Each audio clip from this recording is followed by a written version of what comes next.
lingkaran dalam. Okey, kurang 50 meter daripada lokasi kejadian. Ini adalah sempang di mana ini ada lorong ni boleh masuk ke lokasi lama yang kawasan Johor, dan ada satu terowong gelap dekat bawah tu. Nanti kejap lagi aku tunjuk. Dan kejadian tu berlaku guys dekat sini. Okey, ini Petronasnya. Mungkin dia orang beli makanan lah apa kat sini. Dia orang berkumpul kat sepanjang jalan ni, bukan sebelah tepi saja guys. Nanti aku tunjuk korang dalam video dashcam salah seorang pengguna jalan lingkaran dalam ni, yang mana rakaman tu dibuat beberapa jam sebelum kejadian tragis tu berlaku. Okey. Kes tu, kejadian tu berlaku kat sini guys. Budak-budak tu berkumpul di sini, seramai-ramai tidak, berkumpul dekat sebelah kubur guys.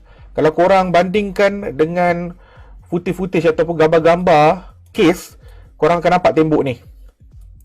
Okey, bersepai dia orang kat sini. Ada yang terselamat, dia orang pusing-pusing kat sini. Ada beberapa rakaman video, korang cari sendiri dekat YouTube atau dekat Facebook. Okey, dan ketika itu tertuduh seorang berbangsa Cina tu, dia sedang menggunakan lane kiri. Kita tak boleh salahkan dia kerana kenapa dia gunakan lane kiri, kerana tak ada salahnya dia guna lane kiri. Untuk pengetahuan korang, biasanya jalan ni orang akan gunakan lane kanan, jarang gunakan lane kiri. Sebab dengan besarnya, luasnya, banyaknya lane, kebanyakan gunakan lane kanan. Nampak? Sebab dia orang laju. Tetapi tertuduh yang dikatakan memandu secara melulu tu menggunakan lane kiri pada pukul 3.20 pagi disebabkan apa? Agak-agak kenapa? Maksudnya dia sedang memandu dalam had laju yang rendah. Tak laju. Dia gunakan lane kiri. Apa salahnya dia guna lane kiri? Dia bayar cukai jalan. Lane ini pun buat untuk kenderaan.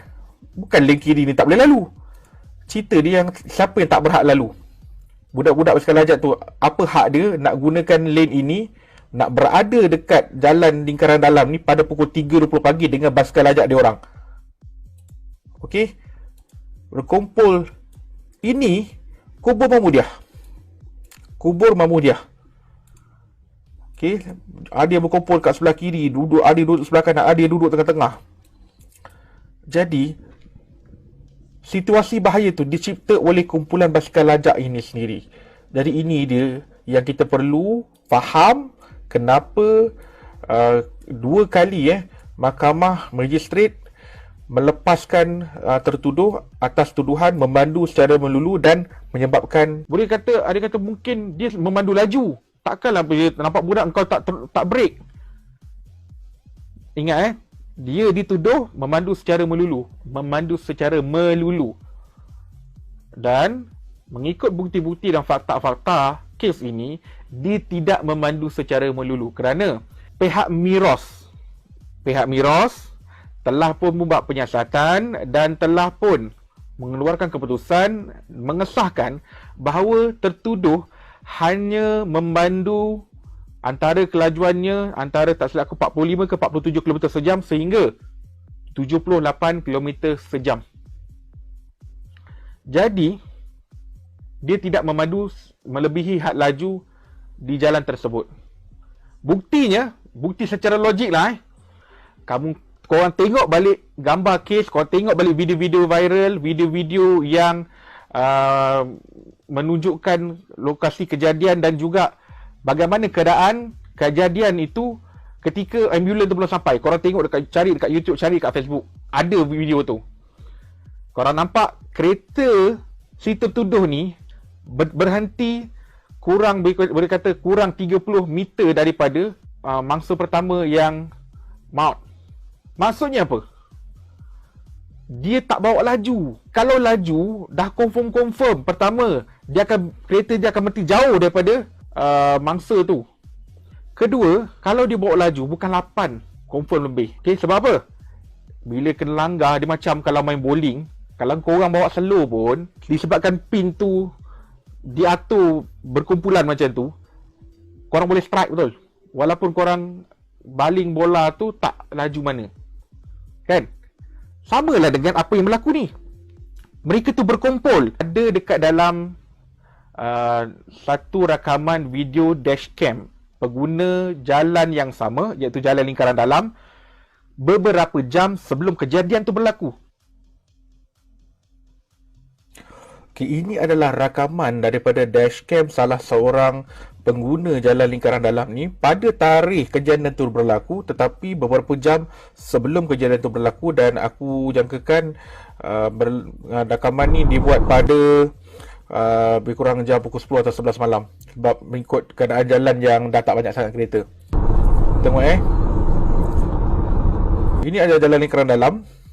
Yang ini adalah Petronas yang aku tunjuk tadi, Petronas lingkaran dalam. Okey.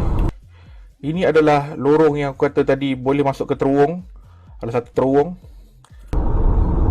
Okey. Ini adalah lokasi kejadian. 8 orang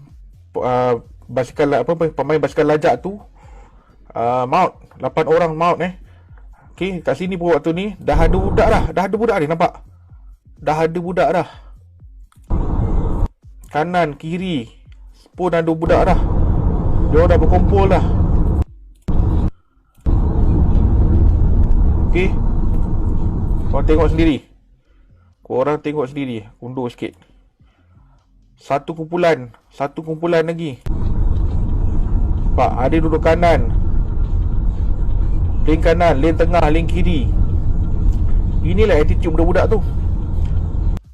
Sebenarnya, untuk yang tak tahu, pada tanggal 18 Februari 2017 tu, malam itu, sebenarnya seolah-olah geng-geng basikal lajak ada satu event besar dekat Bandar Johor Bahru, terutama dekat jalan lingkaran dalam tu. Okey, bermula pukul 10 malam pun dah ramai yang berkumpul. Bukan dekat tepi jalan, dekat tengah jalan, dekat sebelah kanan jalan. Aku akan tunjukkan dalam video. Tengok video ni. Aku tak tunjukkan full. Korang tengok betul video tu, dan aku akan sediakan link tu dekat bawah. Korang tengok apa yang budak-budak tu buat. Okey. Korang nak tahu tak, kejadian tu berlaku betul-betul di bersebelahan dengan kubu Mahmudiah. Budak-budak tu berkumpul jam 3 pagi. Apa budak-budak buat? Apa kanak-kanak yang di bawah umur antara 14, okey, yang maut antara 14 hingga 17 tahun umurnya. Di bawah 18 tahun. Apa dia buat jam 3 pagi dekat situ? Korang nak persoalan apa? Korang nak kita nak charge tertuduh ni buat salah apa lagi? Ada yang kata, kenapa pukul 3 pagi nak jalan keluar? Adakah dia tak berhak untuk keluar jam 3 pagi? Untuk makluman korang, dia dikatakan baru balik kerja. Malam itu sebenarnya di Johor Bahru ada satu event yang melibatkan keagamaan lah, untuk melibatkan rumah keagamaan Cina lah. Jadi banyak jalan ditutup dan event tu baru tamat tengah malam, dan dia balik kerja ikut jalan itu. Itu bukan jalan yang biasa untuk dia. Okey? Jadi dia berhak untuk gunakan lane kiri, tengah atau kanan, ikut suka dia lah.